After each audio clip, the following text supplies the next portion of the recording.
APLAR Symposium that we are organizing, and I hope that this will continue. Professor Ernest Choi is always a very difficult act to follow. I have to say that I'm not sure when I received the title of my talk actually what I should be talking about, because I guess a lot of the things that I will speak to you about will be things that you have already heard. So I thought what I will do is to use the next 15-18 minutes or so to perhaps reinforce to you the important aspects of use of biologic agents for patients with rheumatic diseases. And I think most importantly also to reinforce to you that in fact many of us from Asia Pacific actually have got to start working on developing our own guidelines for the treatment of rheumatoid arthritis.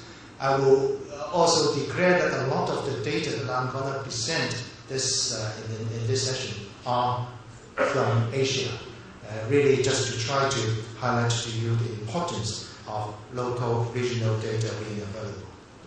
I have actually shown this slide last year in Hong Kong during the APLAR Congress, showing you that the population of Asia actually accounts for over 60% of the world's population. And these are the, perhaps I'll use the pointer, and these are the various countries where we have the most number of people living. And of the many Asian countries, these are the 8 most populated countries, accounting 3.5 billion, i.e. almost half, or just over half of the world's population. The burden of rheumatic diseases in Asia is obviously therefore big. And really very, very rough calculation of the number of patients that we have in rheumatoid arthritis, spondyloarthropathies, and SLE, etc. We are talking about millions of patients actually needing our care.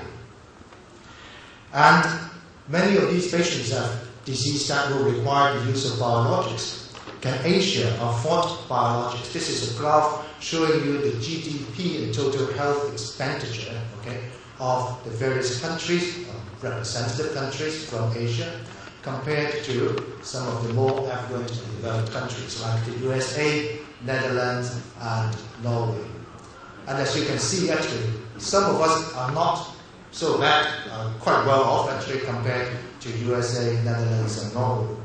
But if you remember the crust of the problem is where most of the people are. And these are the list of the 8 countries again. And out of these 8 countries, only Japan actually is able to compare with the 3 sort of African countries that I've just highlighted.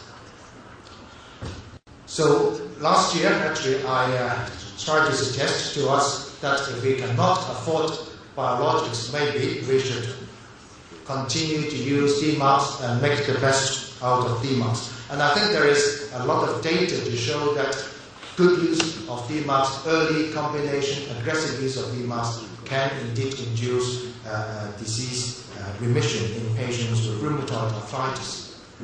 Having said this, however, we've also just heard from Professor Paul Emery that DMARDs actually are not really the answers. As such, there is accumulating evidence to tell us that, in fact, there are a lot of unmet needs of rheumatoid arthritis patients treated with traditional DMARDs. And I will not go through this one by one. Similarly, for ankylosing spondylitis, in fact, we don't have any DMARDs at all for rheumatoid arthritis. Most patients' symptoms are controlled by NSAIDs. And when NSAIDs fail, we don't have a very good drug to control these patients. So again, we will have to think, what else can we do for these patients? Lupus is also a very relatively common condition that we see in Asia.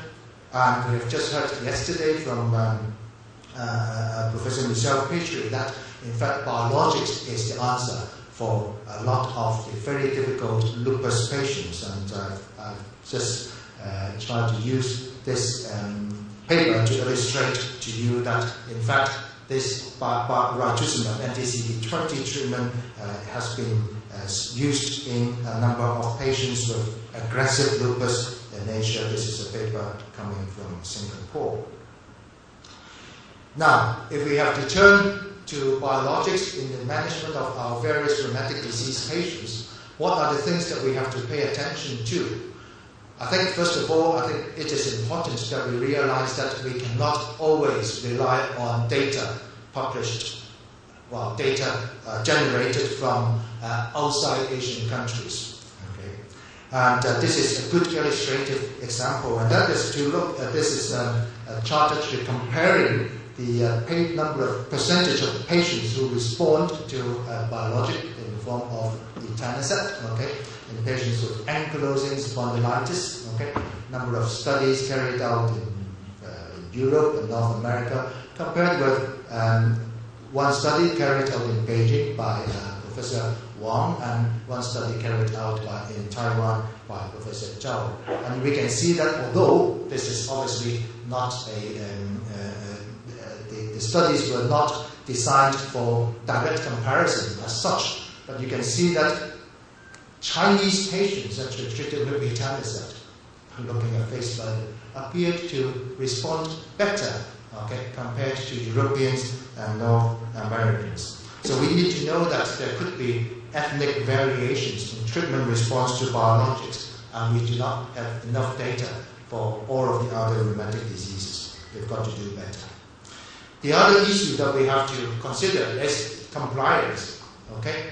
Compliance is not the best actually amongst many of the Asian patients. We have got many different forms of alternative therapy, traditional Chinese therapy, homeopathy, all kinds of non-contemporary therapies. So compliance is important. Compliance may also be influenced by the affordability of the drug of the patients. And this is again, a paper published in the National Journal of Rheumatic Disease, our own journal in rheumatology, looking at the compliance of 36 patients from Saudi Arabia being put on biologics for rheumatoid arthritis. And you can see here that the number of patients who dropped out over a period of time, up to 3 months, was significant.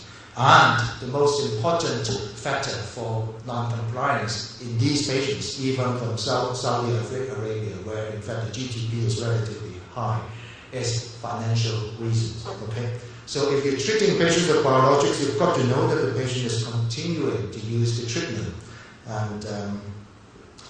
And you also got to be aware that in fact infective complications are very common in patients with rheumatoid arthritis and other rheumatic diseases in Asia. This is a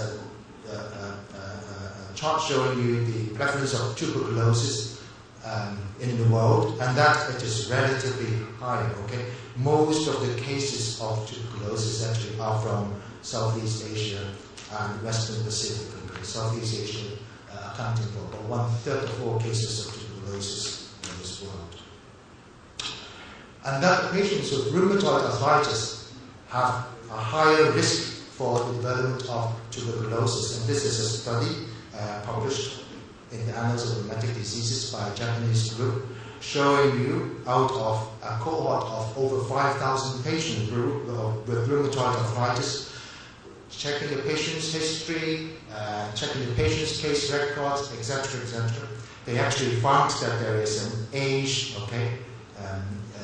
dependent increase in the percentage of patients with history of tuberculosis, and that man appears to be, maybe I should use this, the man appears to be more at risk of developing tuberculosis. The other interesting thing actually that they found from this study is indeed patients with rheumatoid arthritis are at a higher risk, whether they were on biologics or not, the higher risk of developing tuberculosis compared to the general population. And once again, male patients, for some reasons, the authors did not explain why, appear to be more at risk. So Asians are, rheumatoid arthritis patients are more susceptible to tuberculosis. And this was actually confirmed by another study carried out by Korean colleagues, which was published in 2007, showing us the cases per 100,000 persons, rheumatoid arthritis patients developing rheumatoid arthritis, okay, where the patient had rheumatoid arthritis alone, TNF antagonist naive, and when the patients were treated with rheumatoid anti-TNF agents and compared with the general population.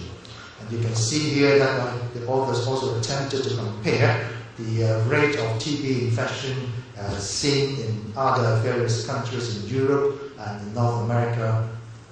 We are at a particular risk of this very serious infection. It is therefore important for us to screen for active and latent tuberculin infections prior to commencement of anti-TNF therapies for our patients. The other interesting thing that I have actually, I think through our experience as well as through this paper, is that in fact, once we've screened the patient for latent TB and we feel we are happy to start the patient on TB treatment, on anti-TNF after treatment, for example, it is important that we continue to follow these patients up, okay? Because sometimes, okay, and we might see positive conversion of tuberculin skin test during the treatment with anti-TNF, as highlighted by another Korean paper, okay, and published not so long ago, showing that in patients, particularly with ankylosing spondylitis, I have to say that the number is small, but up to 50% of ankylosing spondylitis patients treated with anti-TNF actually have a positive conversion of tuberculin skin test. And these patients should be regarded as perhaps having got reactivation of tuberculosis and should be further evaluated for such possibility.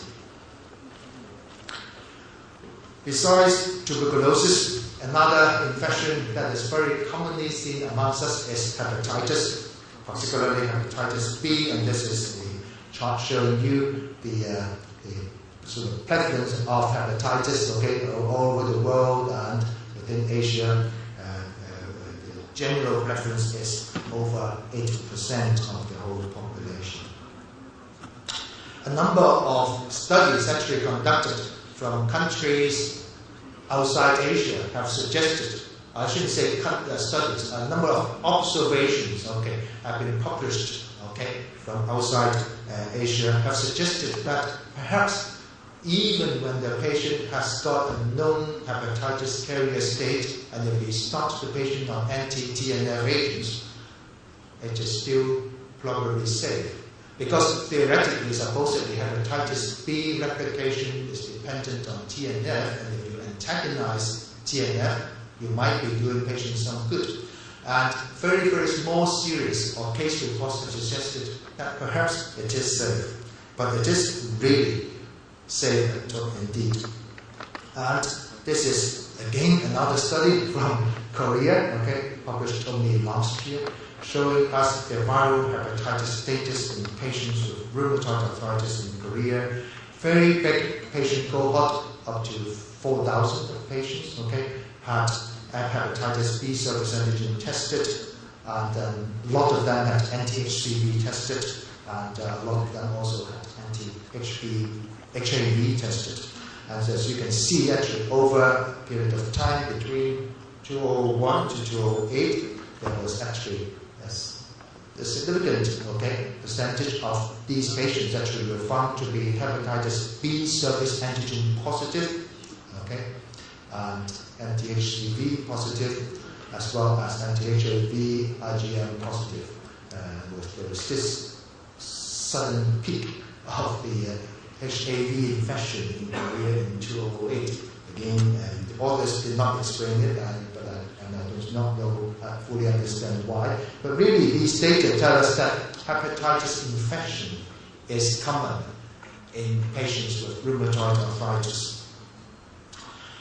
And if you use anti-TNF agents in these patients, okay, there is a possibility that you can actually, despite all the theoretical advantage of anti-TNF, there is a possibility that you can reactivate, okay, the hepatitis B infection, as demonstrated in this small case series, 8 patients with rheumatoid arthritis, HBs antigen carriers, okay, treated with different forms of anti-TNF, and one of them, actually 1 out of 8, had reactivation of the viral hepatitis and requiring integral.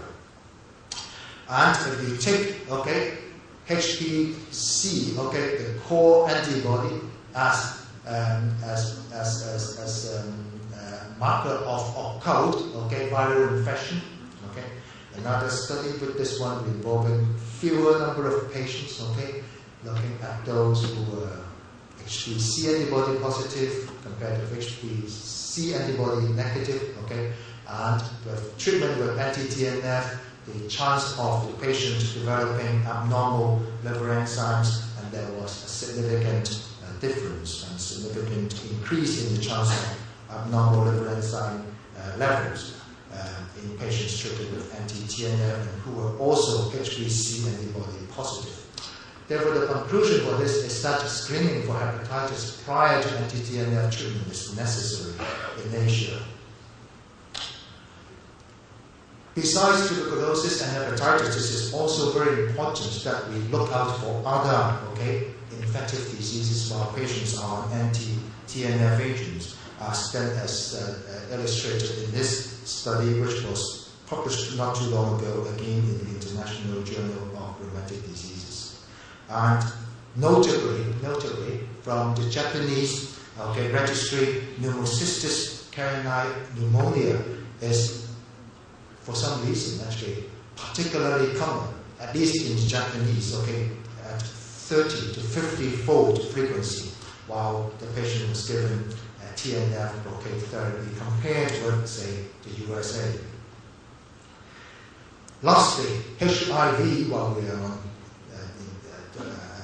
infection, okay, HIV is also relatively more prevalent in Asian populations. There aren't many studies actually or reports saying, thank you, the risk of HIV reactivation while patients are on anti-TNF therapy, but we must be very cautious when using these agents. My last point is really to, as I said, to make this opportunity as an opportunity, as a call for action, okay? I think with all these problems that we have with rheumatic diseases, with the availability, affordability of biologic agents, and with perhaps risk for various infections, that it is important that we draft our own guidelines for the treatment of rheumatoid arthritis, as well as when we need to use anti-TNF agents. Philippines have done something. Japan has done something, okay, on specific anti-TNF agents. Recently, Hong Kong also has published their own guidelines on the management of rheumatoid arthritis, including the use of anti-TNF agents. The most important aspects are, okay, especially for our Asian patients, when we monitor, when we use anti-TNF, we must monitor the safety of these agents, okay, particularly tuberculosis, hepatitis, and that all of these patients should be regularly monitored for side effects. My last point, and that is, we've heard so much about how we should aim to achieve remission in patients with rheumatoid arthritis. So when we actually treat these patients, when we draft our guidelines, not only do we or should we pay attention to side effects, but we must also set a target for us to reach in the management of these patients. We have heard of many different rheumatoid assessment tools. We heard yesterday from Professor Joseph Smolin that perhaps, to me, the most important thing is swollen joint count is very predictive of, okay, worsening of disease and poor response to treatment, etc. Simple physical examination is important, and we must actually not forget this. Recently, at another meeting, I asked some of my Asian colleagues, how many of you actually do a joint count or do DAS28? I would say that actually less than half of them actually do that routinely in clinical practice. And I know my time is up. And this is my conclusion slide, and that is, okay, as I've said earlier, inflammatory rheumatic diseases are major health concerns in Asia. We need to diagnose and treat these conditions early and aggressively, Biologic agents have a role, although they are not always available to our patients. Okay?